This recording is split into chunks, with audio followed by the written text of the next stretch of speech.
Je tiens à dire merci à toutes les personnes qui ont répondu présent à notre initiative, donc concernant le thème qui est le nôtre, donc le chômage des jeunes.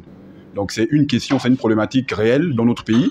La Banque mondiale dit que nous sommes aujourd'hui 40% du taux de chômeurs au niveau du Gabon, ce qui est déjà très alarmant. Dans un pays normal, on aurait décrété l'état d'urgence. Donc c'est la raison pour laquelle nous sommes là aujourd'hui pour en discuter, parce que nous avons compris que tout ce qui se fait pour la jeunesse sans la jeunesse est contre la jeunesse. Or, il faut que les jeunes eux-mêmes puissent prendre à bras le corps donc leurs problématiques et les traiter afin de les soumettre aux autorités compétentes. Donc c'est la raison pour laquelle nous sommes là. Moi j'ai terminé mes études en 2011, donc de 2011 on va dire jusqu'à 2015, j'ai été embauché stagiaire dans plusieurs entreprises, notamment Citibank, Shell. Et lorsque Shell a fermé, je me suis retrouvé en situation de véritable chômage. Et j'ai quand même eu des économies, donc que j'ai lancé, que j'ai gardées, et qui m'ont permis en fait de lancer une structure Rehoboth Service en 2017. 2017, donc j'ai lancé cette structure au centre-ville. Et elle se portait pas mal. Je faisais 40 000 jours lorsque j'avais pas fait rentrer suffisamment de cash, et je faisais 75 000 jours lorsque j'avais quand même bien vendu. Et il s'avère que 5 mois plus tard, ma structure a été cassée par la mairie de Libreville, et j'en avais écrit même à l'époque à Madame Oussouka, qui est aujourd'hui vice-présidente de la République. Donc c'est quand même des situations qui sont compliquées. Pourquoi? Parce que lorsque les jeunes Gabonais veulent se débrouiller, les autorités ou certaines personnes diront non, ils sont paresseux, ils sont ceci.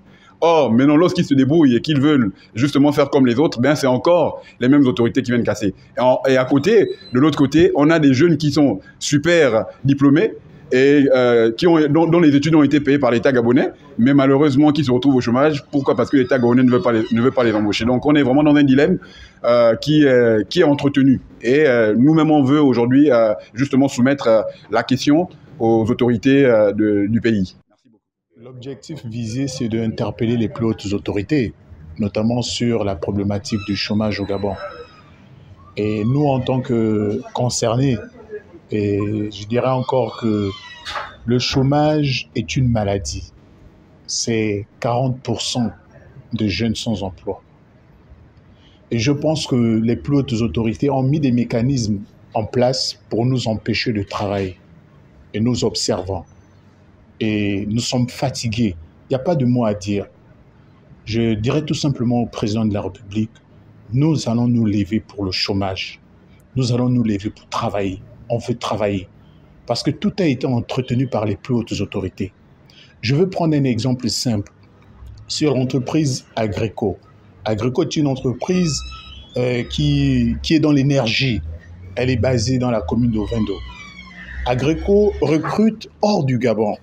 Pendant ce temps, il y a la main-d'œuvre au Gabon. C'est une injustice.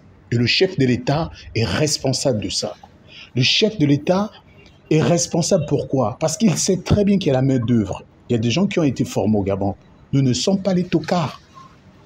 Nous sommes formés pour ça. Vous allez prendre l'exemple sur les pompistes. Vous voulez me faire comprendre que les Gabonais ne peuvent pas être pompistes des stations? Ne peuvent pas gérer les stations au Gabon? Donc, c'est une question qui nous taraude l'esprit et nous sommes fatigués. Il faut nous arrêter de nous parler de la politique maintenant. On veut travailler. Les Gabonais veulent travailler. Et je voudrais aussi préciser que ce n'est pas de la mendicité. On ne mendie pas. C'est un droit.